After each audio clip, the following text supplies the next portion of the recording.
안녕하세요. 오늘은 많이 안 춥네요. 오늘은 비트코인이 없어질 수 있을까에 대해서 얘기를 해보겠습니다. 비트코인 투자를 하고 계신 분이나 투자를 고려하고 계신 분은 꼭 이 부분에 대해서 생각을 해보셔야 된다고 생각하고, 비트코인 얘기를 하면 이런저런 댓글을 많이 받았어요. 굉장히 인상 깊었던 댓글 중에 하나가 무조건적인 확신만큼 큰 리스크는 없다, 마음속에 정말 깊이 간직해야 되는 그런 말씀이라고 생각했고, 이전에 제가 사기꾼하고 그 사이비 종교 얘기를 했지만 인생에 대해서 얘기하면서 그런 것 같아요. 투자도 비슷한 것 같아요.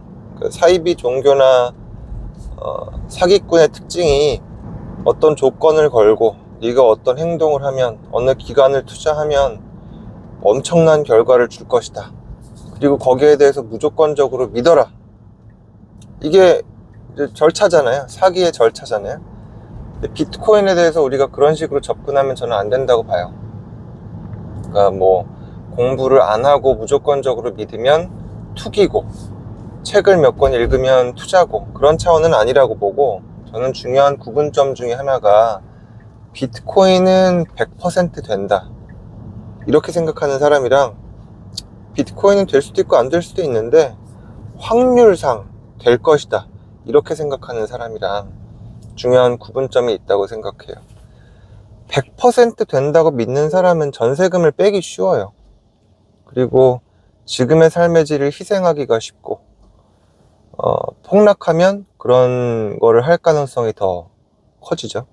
떨어질 때 손절을 하는 것도 안 좋지만 폭락했다고 해서 전세금을 빼는 건 제가 보기엔 더 안 좋아요. 왜냐면 거기서 더 떨어질 수도 있다는 건데, 그건 모르는 거잖아요. 전세금을 뺐는데 더 떨어져서 1년 동안 횡보를 한다, 그러면 뭐 그거를 버틸 수 있다면야 상관이 없겠지만 그 기간 동안 얼마나 많이 힘들겠어요. 그것 때문에 뭐 이혼을 하게 될 수도 있고, 불면증 약을 먹게 될 수도 있고, 여러 가지 안 좋은 효과들이 있을 수 있잖아요. 수술할 때도 어떤 게 있냐면, 이전에 라이브에서 했던 얘기인데, 안 좋은 상황을 자꾸 얘기하고, 자꾸 우리끼리 수술팀끼리 얘기를 하거든요. 이거 자르면 안 되지, 이거 잘리면 큰일인데, 이 얘기를 자꾸 해요. 처음 들어오는 사람이 의아할 정도로 교수님 왜 재수없는 소리를 그렇게 하세요? 뭐 이렇게 표현하진 않지만, 그 이유는 그 얘기를 자꾸 해야 거기를 계속 조심하게 되기 때문에 그래요. 그런 사고 없이 10개를 하고 100개를 하고 1000개를 하면 그걸 까먹게 되거든요. 비트코인 투자를 함에 있어서도 이건 무조건 된다, 100%다, 이런 생각을 하는 순간 내 투자가 산으로 가기가 쉽다, 저는 그렇게 봅니다. 없어질 수 있는 시나리오는 여러 가지 얘기가 있죠. 양자컴이 상용화가 되면 해킹이 될 거다. 여기에 대해서 또 반대 의견도 많이 있죠. 뭐 양자컴이 상용화가 되면 뭐하러 비트코인을 먼저 해킹하겠냐, 화폐를 해킹을 하지, 이런 얘기들이 있는데, 그리고 댓글에도 양자컴에 대한 의견을 물어보시는 분들이 있으시더라고요. 비트코인의 본질을 생각을 해보면, 그 블록체인 기술이라는 게 해킹을 할 수 없게끔 만든 게 블록체인 기술인 거잖아요. 또 하나는 그냥 경험적인 근거로 봤을 때, 제가 비트코인 라이브, 우리가 예배를 한 번씩 했었어요. 비트코인 라이브를. 거기서 했던 얘기인데, 어떤 사람이 그 얘기를 하는지가 굉장히 중요해요. 양자컴에 대한 얘기든, 뭐 채굴 원가에 대한 얘기든, 비트코인과 이더리움의 비교든 간에 누가 그 얘기를 하고 있느냐, 얼마나 그 사람의 얘기를 좀 믿을 수가 있느냐인데, 제가 비트코인 얘기를 할 때 여러분이 봐주시는 이유는 의사라는 것 때문에 봐주시는 걸 거예요. 왠지 그래도 공부를 좀 한 사람일 테니 비트코인에 대해서 더 잘 알 것이다, 이런 마음. 그리고 대부분의 그런 비트코인 채널들을 보면 굉장히 많죠. 비트코인 채널이 자기 얼굴을 드러내고 자기 수익을 인증하고 하시는 분도 있지만, 꽤 많은 채널들은 어떻게 하냐면 아예 본인을 드러내지 않고 그냥 애니메이션 같은 걸로 하거나 이러는 사람들이 많죠. 그런 분들 보면 보통 조회수가 별로 없어요. 사실은 투자면에 있어서는 의사들이 조금 떨어져요. 다른 일 하시는 분들에 비해서는 좀 떨어집니다. 우리가 하는 일이 꽤 시간을 잡아먹는 일이거든요. 그러니까 다른 걸 할 수 있는 여력이 조금 적어요. 그래서 투자도 조금 못하고 가정생활도 보통 그렇게 평탄하지 않고 그런 경우가 많거든요. 아닌 분들도 많이 계시겠지만 저는 일반적으로 그렇다는 얘기를 하는 겁니다. 무슨 얘기 하다가 여기까지 왔지? 그러니까 어떤 얘기를 할 때는 누가 그 얘기를 하는지가 중요하다. 예를 들어서 지금 이발을 좀 해야 될까요? 이 얘기를 미용사한테 물어보면 이발이 필요하다고 얘기를 할 거예요. 그죠? 그리고 이혼을 해야겠습니까? 이렇게 이혼 변호사한테 물어보면 이혼 변호사의 생계는 의뢰인이 이혼을 하느냐 마느냐로 결정이 되는 거잖아요. 물론 상담료도 받으시겠지만, 그러니까 당연히 이혼 변호사는 이혼하는 쪽으로 얘기를 하겠죠.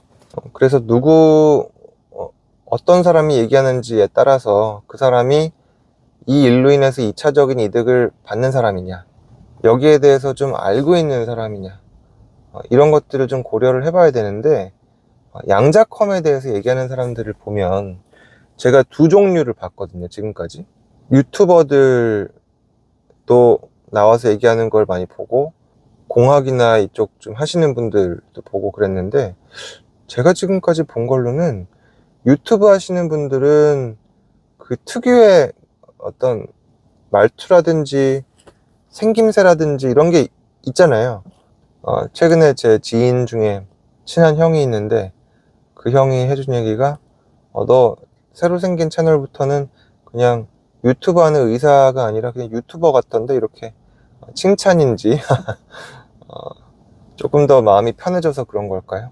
그런 얘기를 해주셨는데, 어쨌든 약간 유튜버 특유의 그런 게 있죠. 근데 그런 분들은 보통 양자컴 얘기를 좀 안 좋게 해요.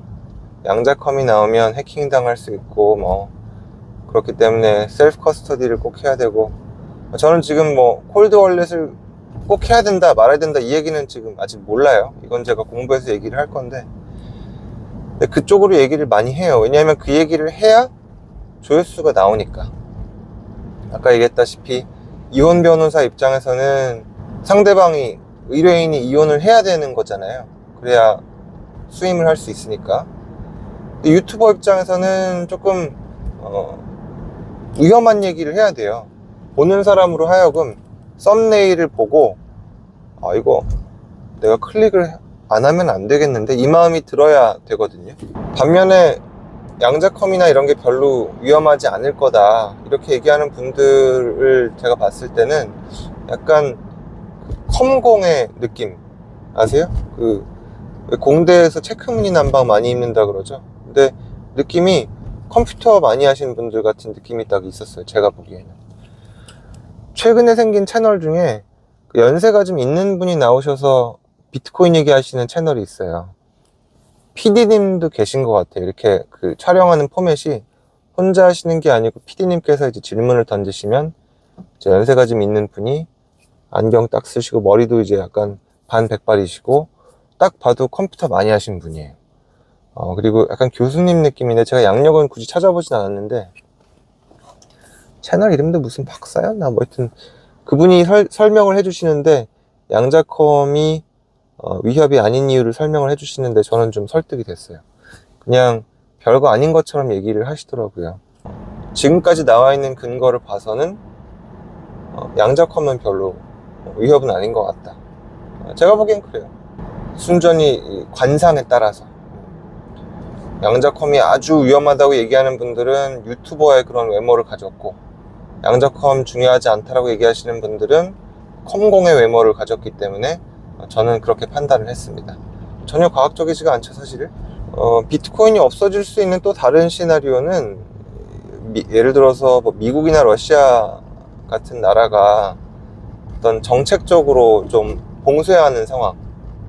예를 들어서 트럼프가 지금은 전략적으로 비축을 하고 가상화산 쪽으로 굉장히 좀 우호적인 환경을 만들어 줬잖아요. 근데 이게 언제 바뀔지는 알 수 없어요. 트럼프가 하는 이런 그 방법들이 기존의 정치인들이 하는 방법들하고는 많이 벗어나 있잖아요. 이런 셈법 자체가 정치인의 셈법이라기보다는 약간 비즈니스맨의 셈법인 게 강한데, 모르긴 몰라도 트럼프가 집권이 끝날 때 다음 정권에 대한 그런 배려는 별로 없을 걸로 생각하거든요. 미국 대통령들의 특징이 있다면 우리나라 대통령들하고의 약간 차이가, 그래도 상대적으로 다음 정권에 대해서 약간 표면적으로나마 우호적이고 인기에 대해서 힘을 쓰는 그런 모습들이 있었는데, 이전에 트럼프는 아니었어요. 1기 때도 전혀 그런 모습이 없었고, 저는 이번에도 그럴 거라고 생각해요. 트럼프 일가가 비트코인으로 인해서 지금 막대한 부를 이미 축적을 했고, 그렇기 때문에 그 다음 정권에 이런 가상화산의 우호적인 거를 그대로 이어줄 수도 있겠지만, 그 다음 대통령이나 정권의 어떤 성격에 따라서는 전혀 아닐 수도 있거든요. 장기적으로 봤을 때는 우리한테 유리한 걸 수도 있어요. 적립식 매수를 하면 눌려있는 게 오히려 이득이거든요. 눌려있을수록 내가 저가로 그래도 조금씩 더 많은 양의 비트코인을 축적할 수 있는 기간이 늘어나는 거잖아요. 그러니까 만약에 다음 대통령이 반가상화폐 정책을 편다, 그래서 많이 눌려있는다, 그래서 그 정권이 끝나고 그 다음 대통령이 들어올 때 트럼프가 집권했을 때처럼 정말 폭발적인 성장을 한다면 오히려 장기적으로는 이득이겠죠. 근데 어떤 임계점을 넘으면 그게 폭락을 조장할 수도 있어요. 그리고 그게 굉장히 심하면 여러 연쇄 반응으로 인해서 비트코인이 없어질 가능성도 저는 있다고 봅니다.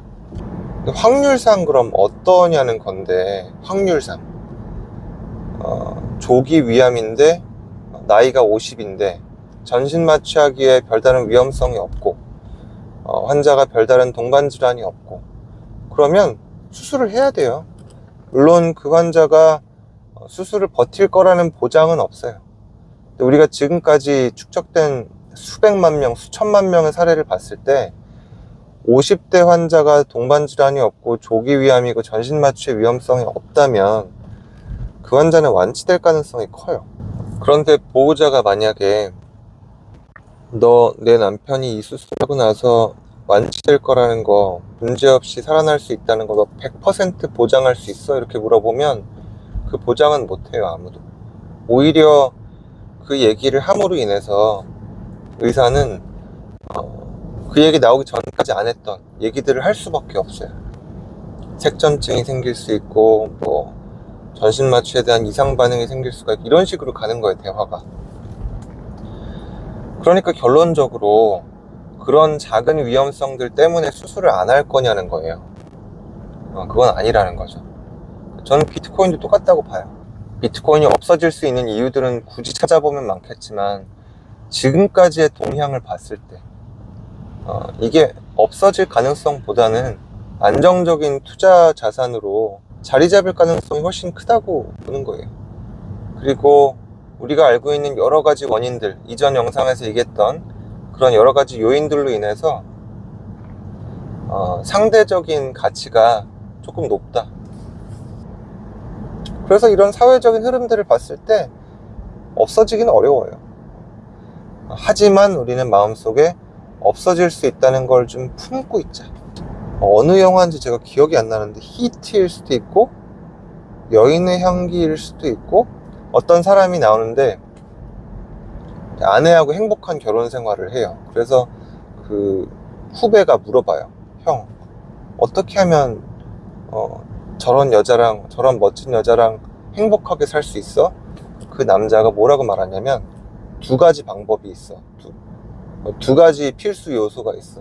첫 번째는 저 여자가 나한테 완전히 넘어오지 않았다는 믿음, 그러니까 확신이 없어야 된다는 거 하나. 두 번째는 끊기지 않는 작은 선물들. 이렇게 두 가지를 얘기를 해요. 저는 굉장히 깊이 공감했음에도 불구하고 둘 다 못하고 있어서 지금 결혼 생활이 말이 아닙니다. 지금부터라도 다시 좀 잘해봐야겠다는 생각이 드네요, 이 얘기를 하면서. 근데 비트코인도 비트코인에 있어서 그러면 성공적인 투자에 필요한 필수 요소 두 가지가 뭐냐? 첫 번째, 비트코인은 잘 될 거라는 확신을 가지지 않는 것. 두 번째는 소액 적립식 매수.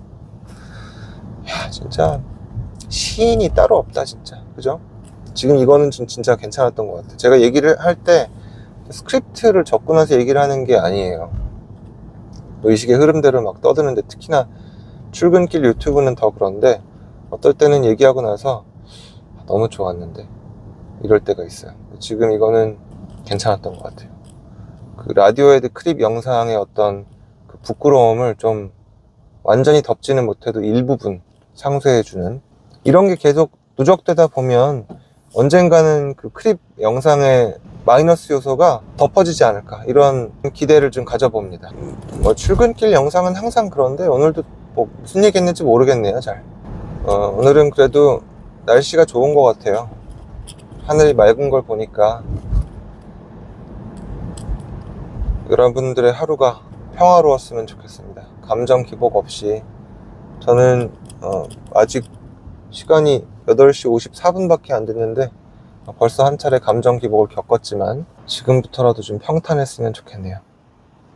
여러분께서도 좀 그러셨으면 좋겠습니다. 좋은 하루 되세요.